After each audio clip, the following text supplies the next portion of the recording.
les autres armes sur le champ de bataille. Il faut dire que depuis quelques années, on assiste à une véritable renaissance de l'armée de l'air camerounaise avec des vecteurs qui sont en cours de démultiplication grâce aux gestes forts du chef de l'État, avec la capacité de projection qui est désormais dopée avec le retour des C-130 et puis évidemment les recrutements pour renforcer les effectifs.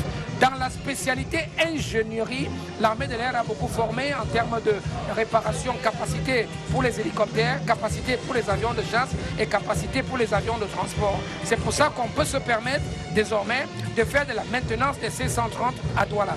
Now tell me, Major, you are seeing quite a big representation of women in the Air Force.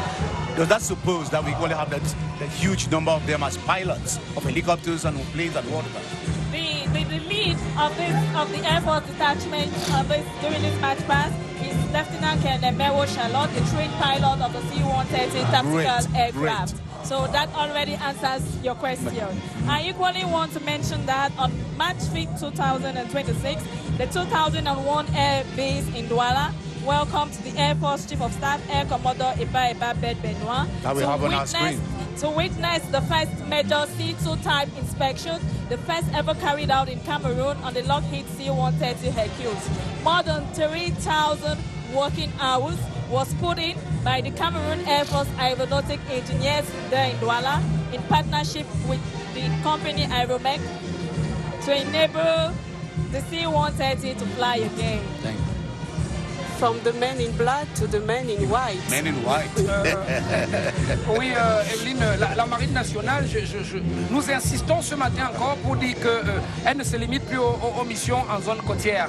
Le chef de l'État a doté la Marine nationale de moyens hauturiers pour aller sur la haute mer opérer à la fois des missions administratives, des missions de police et des missions de défense, mais aussi et surtout désormais des missions de projection. C'est pour ça que notre marine accoste régulièrement en Guinée équatoriale, à Libreville, elle accoste au Cap-Vert dans le cadre de la sécurisation de la zone D de l'architecture de sécurité et de sécurité maritime du Golfe de Guinée. Mais notre marine aussi est la première marine au sud du Sahara à avoir fait la première traversée de l'Atlantique en autonomie totale.